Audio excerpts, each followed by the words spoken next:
ओम नमो भगवते वासुदेवाय। जय श्री हरि। आप सभी का हमारे YouTube चैनल पर हार्दिक स्वागत है। आज सुने सफला एकादशी व्रत की पौराणिक कथा। साथ में जानेंगे सफला एकादशी की पूजा विधि, व्रत महत्व और शुभ मुहूर्त के बारे में। हिंदू धर्म में साल के 24 एकादशी व्रत होते हैं। हर माह में 2 बार एकादशी व्रत होता है और हर एकादशी व्रत का बड़ा महत्व होता है। मान्यता है कि एकादशी तिथि पर जगत के पालनहार भगवान विष्णु और माता लक्ष्मी की विशेष पूजा करने से जातक को शुभ फल की प्राप्ति होती है।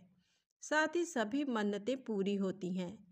सफला एकादशी का व्रत हर साल पौष माह के कृष्ण पक्ष की एकादशी तिथि को रखा जाता है। सफला एकादशी के दिन कई शुभ योग का निर्माण हो रहा है। इस दिन सुकर्मा और धृति योग बन रहे हैं। ज्योतिष शास्त्र में सुकर्मा और धृति को शुभ योग माना गया है। मान्यता है कि ये योग शुभ कार्यों के लिए उत्तम होते हैं। इस अवधि में किए गए कार्यों में सफलता हासिल होती है। इसके साथ ही सफला एकादशी पर स्वाति और विशाखा नक्षत्र भी रहेंगे। ज्योतिष में इन नक्षत्रों का संयोग शुभ माना गया है। पौष माह के कृष्ण पक्ष की एकादशी तिथि 25 दिसंबर की रात 10:29 पर शुरू होगी। ये 26 दिसंबर की रात 12:43 पर खत्म होगी। उदया तिथि को आधार मानते हुए सफला एकादशी का व्रत 26 दिसंबर को रखा जाएगा। साल भर में जितनी भी एकादशी आती हैं सभी का अलग अलग धार्मिक महत्व है। इस बार जो सफला एकादशी आ रही है, इस दिन व्रत रखकर भगवान विष्णु की पूजा करने से पाप मिटते हैं और कष्टों से मुक्ति मिलती है। श्री हरि की कृपा से व्यक्ति को पुण्य प्राप्त होता है और प्रत्येक कार्य में सफलता मिलती है। मृत्यु के बाद व्यक्ति को स्वर्ग की प्राप्ति होती है। एकादशी व्रत के दिन अन्न का सेवन नहीं करना चाहिए। व्रत नहीं रखने वालों को भी चावल का सेवन नहीं करना चाहिए। एकादशी व्रत के दिन बाल, नाखून और दाढ़ी कटवाने की भूल ना करें। एकादशी व्रत के पारण करने के बाद अन्न का दान करना शुभ माना गया है। एकादशी व्रत के दिन ब्राह्मणों को कुछ दान अवश्य करना चाहिए। एकादशी के व्रत में इस मंत्र का जाप अवश्य ही करना चाहिए। ओम नारायणाय विद्महे वासुदेवाय धीमहि तन्नो विष्णु प्रचोदयात्। अब आइए सुने सफला एकादशी व्रत की पौराणिक कथा। पुण्य प्राप्ति के लिए इस कथा को अंत तक अवश्य सुने और कमेंट्स में ओम नमो भगवते वासुदेवाय जरूर लिखना। तो प्रेम से बोले लक्ष्मी नारायण भगवान की जय हो। एक दिन युधिष्ठिर जी ने श्री कृष्ण जी से पूछा कि हे प्रभु, आज आप कृपा करके मुझे बताएं कि पौष मास के कृष्ण पक्ष में कौन सी एकादशी आती है और इसका महात्म्य व कथा क्या है। श्री कृष्ण ने कहा, हे राजन, आपने बहुत ही सुंदर प्रश्न पूछा है। मैं आपको इसके बारे में विस्तार से बताता हूँ। पौष मास के कृष्ण पक्ष में आने वाली एकादशी को सफला एकादशी कहा जाता है। यज्ञ और दान से अर्जित किया जाने वाला पुण्य फल इस एकादशी से मिलने वाले पुण्य फल के समान है। अब मैं तुम्हें इसकी कथा सुनाऊंगा, तुम ध्यान पूर्वक सुनना। चंपावती नामक एक सुंदर नगरी में महिष्मान नामक पराक्रमी राजा राज किया करते थे। उनके 4 पुत्र थे। राजा के ज्येष्ठ पुत्र का नाम लुम्पक था, जो कि एक अधर्मी व्यक्ति था और हर प्रकार के पाप कर्मों में संलिप्त रहता था। राजा के विपरीत उनका ज्येष्ठ पुत्र एक दुष्ट, पापी और कपटी व्यक्ति था।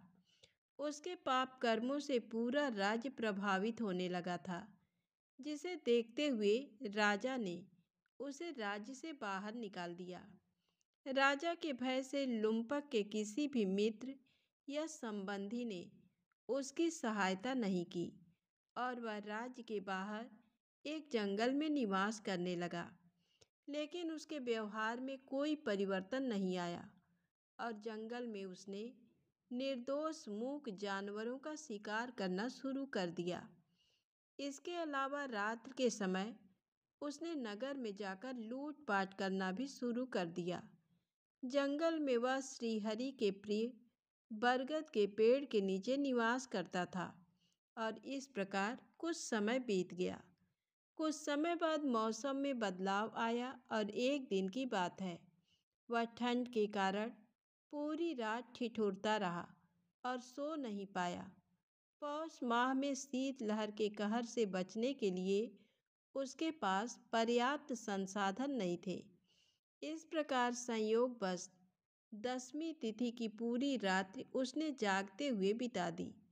ठंड के कारण उसका शरीर शिथिल पड़ गया और अगले दिन उसमें इतनी ताकत नहीं बची थी कि वह किसी भी प्राणी का शिकार कर पाए। उसने आसपास गिरे फलों को एकत्रित किया। इस प्रकार पूरा दिन निकल गया। लुम्पक ने इस विषम परिस्थिति में अपने पूर्व जन्म के कार्यों को याद किया। पूर्णतः असहाय हो जाने के पश्चात उसने भगवान श्रीहरि को याद किया और मन में उनसे प्रार्थना करते हुए कहा कि देखिए, मेरी क्या स्थिति हो गई है। आप कृपया मुझ पर दया दिखाएं और इन फलों को भोग के रूप में स्वीकार करें। सफला एकादशी की रात्रि में भी पूरी रात वह ठंड के कारण जागता रहा और भगवान को याद करता रहा। इस प्रकार अनजाने में उससे सफला एकादशी का व्रत पूरा हो गया। अनजाने में ही लुम्पक द्वारा की गई इस तपस्या से भगवान अत्यंत प्रसन्न हुए और अगले दिन सुबह होते ही एक सफ़ेद तेजस्वी घोड़ा लुम्पक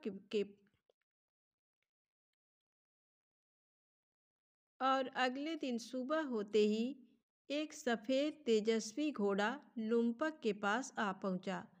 उसी क्षण एक आकाशवाणी भी हुई जिसमें कहा गया कि हे लुम्पक, ये घोड़ा तुम्हारे लिए आया है।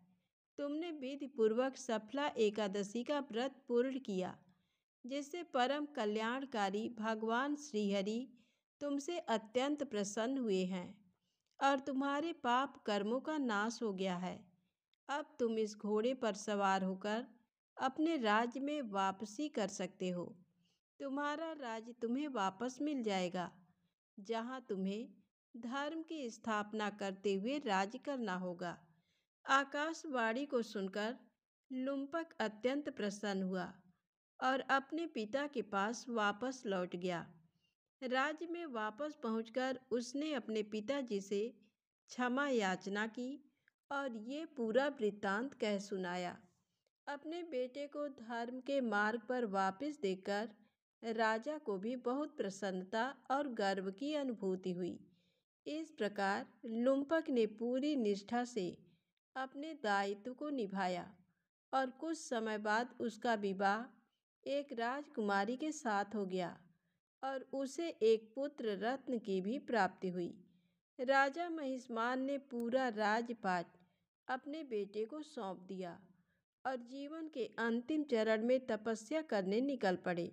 राजा लुम्पक ने पूरे जीवन अपनी सभी जिम्मेदारियों का निर्वाह किया और अपने पिता के पद चिन्हों पर चलते हुए जीवन के आखिरी समय में राजपाट त्याग दिया और इस प्रकार मृत्यु के पश्चात राजा लुम्पक वैकुंठ धाम को प्राप्त हुआ। कथा का अंत करते हुए भगवान श्री कृष्ण ने महाराज युधिष्ठिर से कहा कि हे राजन, जो भी व्यक्ति सफला एकादशी कथा का पठन या श्रवण पूरी श्रद्धा से करता है, उसे भी राजसूय यज्ञ करने का फल प्राप्त होता है। उसके सभी कष्ट और पापों का अंत हो जाता है और जीवन के बाद उसे मोक्ष की प्राप्ति होती है। तो ये थी सफला एकादशी की पौराणिक व्रत कथा। तो प्रेम से बोले लक्ष्मी नारायण भगवान की जय हो। आइए सुने माता लक्ष्मी श्री हरि विष्णु भगवान की बहुत ही पुण्य फल देने वाली ये कथा। एक बार भगवान श्री हरि विष्णु माता लक्ष्मी जी के साथ हरिद्वार में घूम रहे थे। माता लक्ष्मी ने देखा कि सारे मनुष्य गंगा में नहाकर हर हर गंगे कहते जा रहे हैं, परंतु सभी लोग दुखी और परेशान हैं। तब माता लक्ष्मी ने बहुत ही आश्चर्य से भगवान विष्णु से पूछा, स्वामी, गंगा में इतनी बार स्नान करने पर भी इनके पाप और दुखों का नाश क्यों नहीं होता? क्या गंगा में अब सत्यता नहीं रही?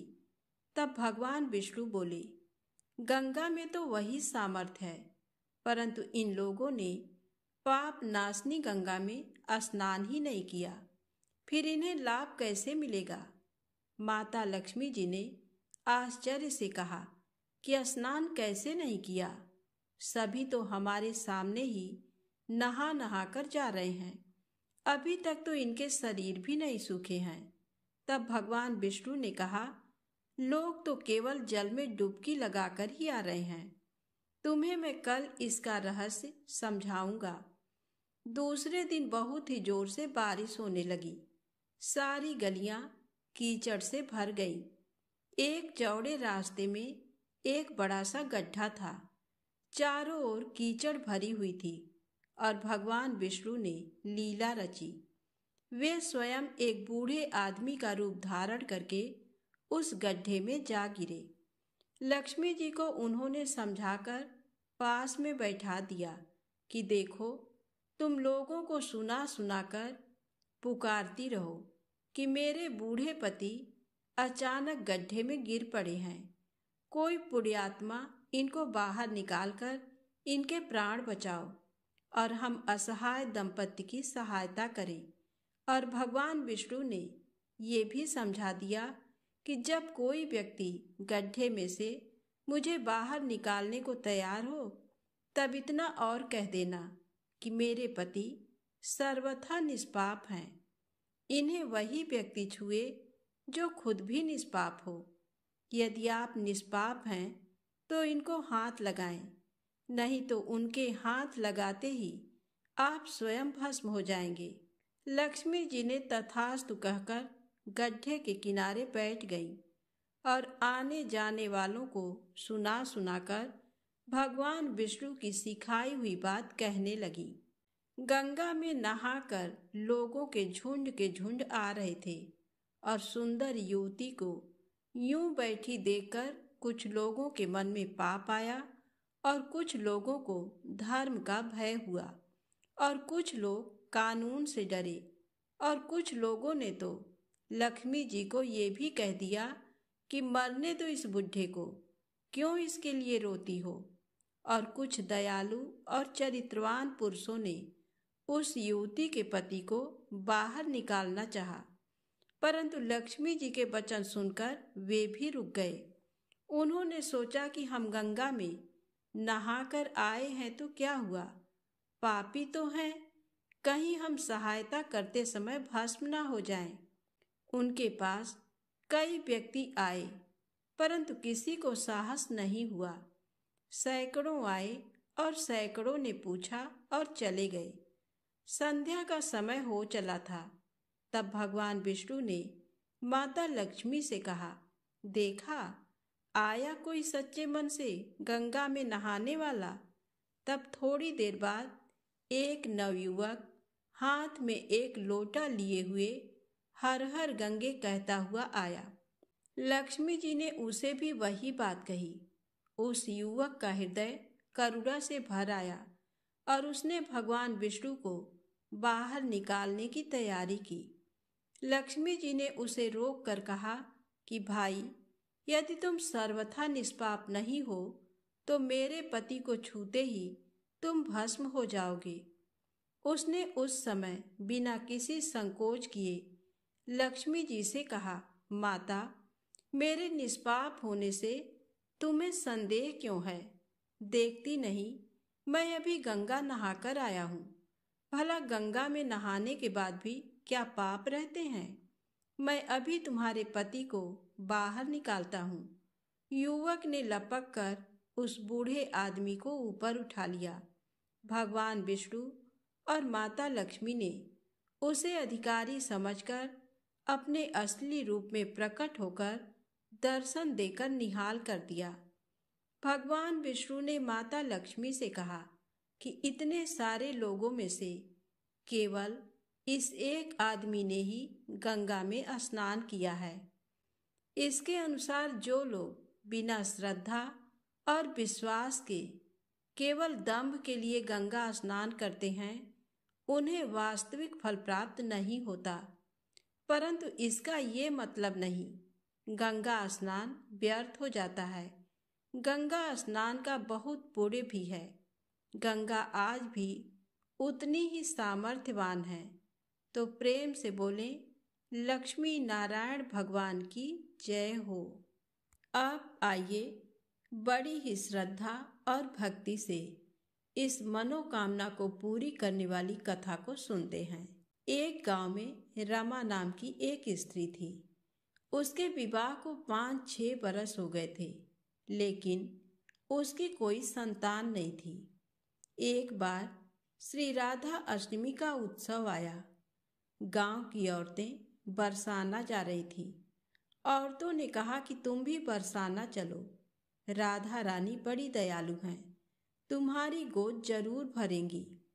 वह स्त्री कई महीनों से घर से बाहर नहीं निकली थी, इसलिए उसके पति और सास ने भी उसे जाने की आज्ञा दे दी। बस उसने मन में ठान लिया कि राधा रानी मेरी गोद जरूर भरेंगी। जिस दिन उसे जाना था उसी दिन उसके पैर में चोट लग गई, चला भी नहीं जा रहा था। फिर वह स्त्रियों के संग यात्रा पर चली गई। सारे रास्ते राधा कृष्ण जी का जाप कीर्तन करती हुई गई और बरसाना पहुंचकर नहा धोकर राधा जी के मंदिर में जाने के लिए तैयार हुई। राधा जी के महल में जब जाते हैं तो ऊपर बहुत सी सीढ़ियां चढ़नी पड़ती हैं। जैसे सीढ़ियां चढ़ने लगी तब वह स्त्रियों से बोली कि तुम लोग आगे आगे चलो, मैं धीरे धीरे सीढ़ियों से आ रही हूँ। मेरे पैर में चोट लगने की वजह से चला भी नहीं जा रहा है। 2-4 सीढ़ियां चढ़ने के बाद उसका पैर मुड़ गया और वह नीचे गिरने लगी। तभी एक 7-8 साल की कन्या ने उसका हाथ पकड़ लिया। रमा बोली, बेटी, आज अगर तुम ना होती तो मैं नीचे गिर गई होती। वह कन्या बोली, माता, ऐसे कैसे गिर जाने देती मैं तुम्हें। तब रमा ने पूछा, बेटी, तुम्हारा क्या नाम है? वह बोली, लाडो नाम है मेरा, यहीं पास में रहती हूँ। वे दोनों सीढ़ियां पर बैठ गईं। लाडो कहने लगी, माता, मेरे लिए क्या लाई हो? ना कोई जान ना पहचान, और लाडो ऐसी बात कर रही है। फिर रमा ने कहा, लाडो, मैं कल तुम्हारे लिए कुछ ना कुछ लेकर अवश्य आऊंगी। तुम्हें क्या पसंद है?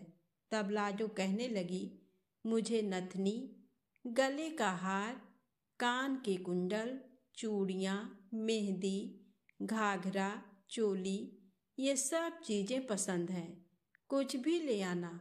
इतना कहकर वह बालिका भाग गई। जैसे तैसे रमा भी मंदिर में दर्शन करके लौट आई।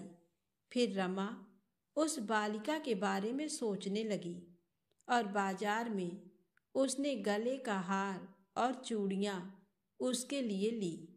अगले दिन वहीं जहाँ मिली थी वह लाडो का जाकर इंतजार करने लगी। फिर लाडो उसको उसी जगह पर मिली। चूड़ियाँ और गले का हार जैसे उसे दिया, वह बोली, बस इतनी सी ही, और चीजें नहीं लाई, और वह मुंह फुलाकर बैठ गई। तब रमा बोली, अभी मैं 8 दिन यहीं पर हूँ, रोज तुम्हारे लिए कुछ ना कुछ लाया करूँगी। ये सुनकर लाडो उसकी गोद में बैठ गई और गले से लग गई। रमा तो रोने लगी। उसे जैसे एक संतान मिल गई। खूब प्यार से उसके सिर पर हाथ फेरा। ऐसे ही वह फिर चली गई। रमा ने मंदिर से आकर घाघरा और चोली उसके लिए बनवाए। ऐसे ही रोज कुछ न कुछ वह उसे देती। एक दिन रमा कहती है, अब ये सारी चीजें मुझे पहन करके दिखाओ। लाडो बोली, कल राधा अष्टमी है, मैं कल इसे पहनूंगी। इस बार लाडो के साथ एक लड़का भी था। उसे देखकर रमा ने कहा, आज पता नहीं मेरे मन में क्या आया, मैंने एक धोती और मुकुट मोर वाला लिया है, क्या मैं इसे दे दूं? लाडो बोली, ये कनवा है, मेरे साथ ही रहता है, हाँ तुम इसे दे दो। ऐसा कहकर वे दोनों सामान लेकर चले गए। अगले दिन राधा अष्टमी थी। जब रमा सीढ़ियों पर आई, वहां उसे आज कोई नहीं मिला, ना वो लाडो ना वो लड़का। बहुत इंतजार के बाद जब वह मंदिर में पहुंची तो वहां बहुत भीड़ थी। कीर्तन और नृत्य हो रहा था। किसी तरह भीड़ को चीरती हुई वह आगे पहुंची और वहां राधा जी को देखा और ठाकुर जी को देखा। रमा ने जो जो चीजें लाडो को दी थी, वही सारा सामान राधा कृष्ण जी पहने हुए थे। वह पत्थर सी हो गई, आंखों से आंसू बहने लगे। बात समझते देर न लगी कि वह लाडो राधा जी और कनवा कृष्ण जी हैं। स्वयं जगत के पालनहार उसके पास आते थे। राधा जी उसकी गोद में बैठती थी और उसे मातृ सुख प्रदान करती हैं। वह तो जैसे बावरी हो गई, दिन रात लाडो लाडो कहती रहती, पुकारती रहती। वह स्त्रियों से बोली, तुम लोग घर जाओ, मैं नहीं जाऊंगी। उसकी सास और पति भी उसे लेने आए, पर वह साथ नहीं गई। अब तो प्रतिदिन वह सीढ़ियों पर बैठे बैठे आंसुओं से सीढ़ियां धोती, पलकों से बुहारती। ऐसा करते करते उसे 30 वर्ष हो गए।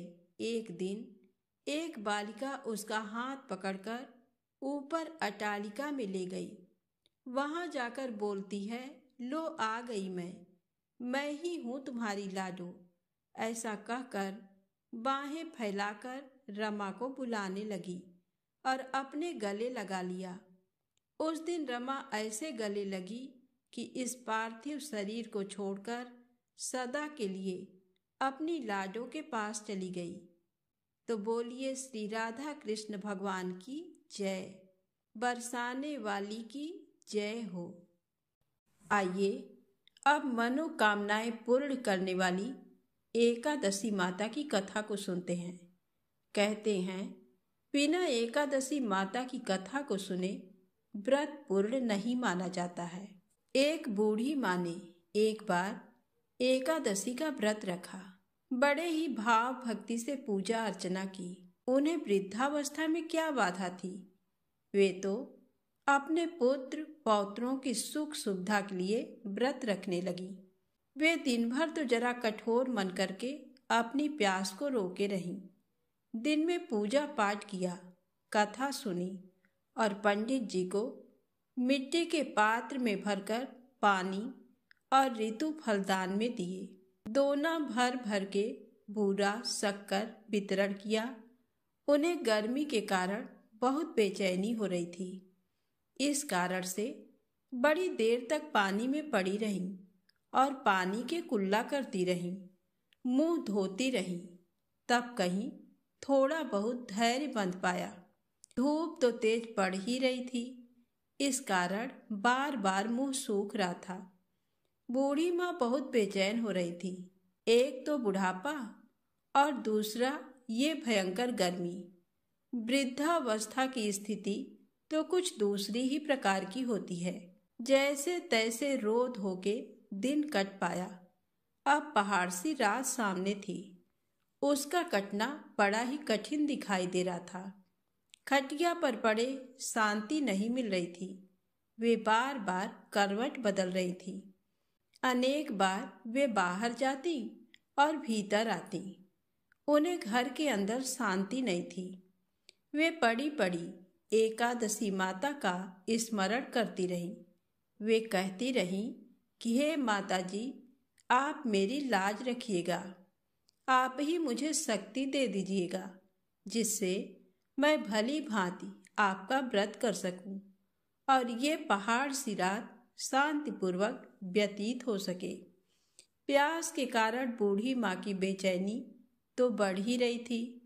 उन्होंने धैर्य रखने का बहुत प्रयास किया, किंतु सहनशीलता की सीमा टूट गई और वे घबराकर एकदम चिल्ला पड़ी। बोली कि बचाओ बचाओ। अम्मा का चिल्लाना सुनकर परिवार भर के नर नारी, बच्चे और पड़ोसी सभी बूढ़ी अम्मा के खटिया के समीप पहुंच गए और सबने पूछा कि अम्मा जी, आपको क्या हुआ? आप क्यों चिल्ला रही हैं? आप इस वृद्धावस्था में ये कठिन व्रत क्यों कर रही हैं? अम्मा जी, शक्ति से ही भक्ति होती है। थोड़ी ही देर में वे फिर से बोली कि अरे, हमारे तो प्राण ही निकले जा रहे हैं। मेरी छाती पर ठंडे पानी का घड़ा रख दीजिए। नातियों ने दादी की छाती पर ठंडे पानी का पात्र रख दिया। तब कहीं उन्हें थोड़ा बहुत आराम मिला और थोड़ी देर के लिए उन्होंने अपनी आंखें बंद कर लीं।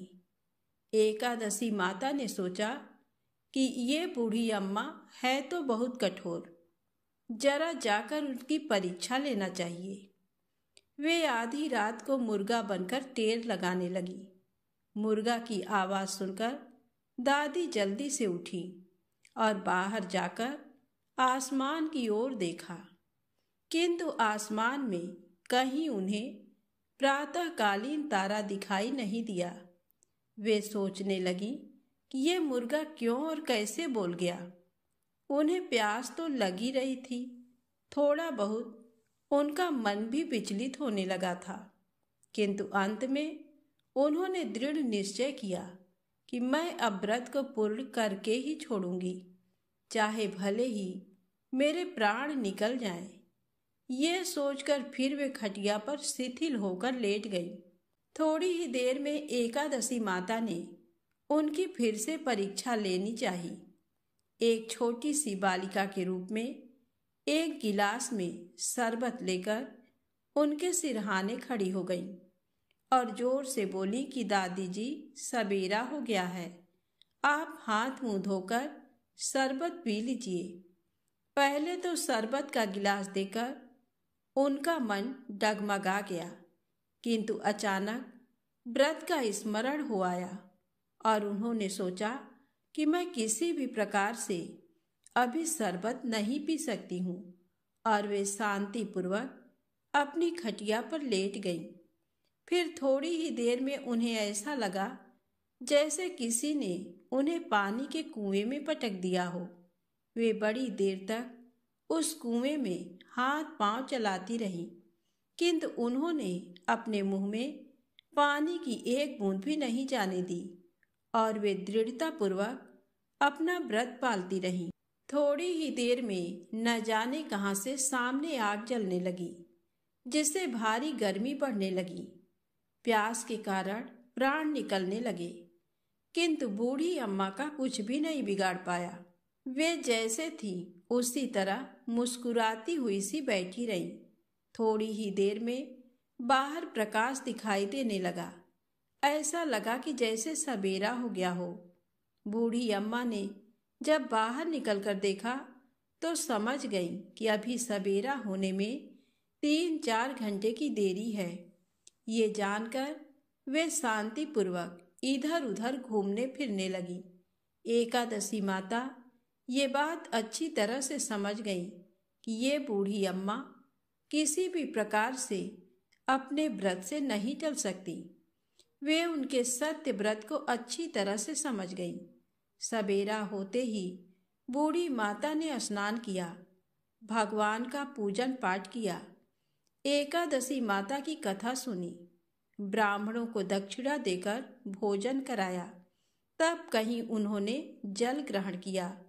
कन्याओं को भोजन कराने के बाद अम्मा ने स्वयं भोजन किया। उस श्रेष्ठ व्रत के प्रताप से बूढ़ी अम्मा की आयु में वृद्धि हो गई। उनका घर परिवार हरा भरा हो गया। घर में अब उनके कोई अभाव नहीं रहा। वे हर तरह के सुख साधनों से संपन्न हो गई। नाती नातिनों से उनका घर भर गया और वे उसी दिन से 12 महीने की एकादशी का व्रत करने लगी। एकादशी माता के व्रत के प्रताप से इस संसार में हर प्रकार के सुख भोगकर अंत में बैकुंठ धाम को चली गईं। जैसे एकादशी माता ने बूढ़ी माता और उनके परिवार को हरा भरा किया, ऐसे ही एकादशी माता हम सभी की मनोकामनाओं को पूर्ण करे। तो बोलिए श्री लक्ष्मी नारायण भगवान की जय हो। एकादशी माता की जय हो।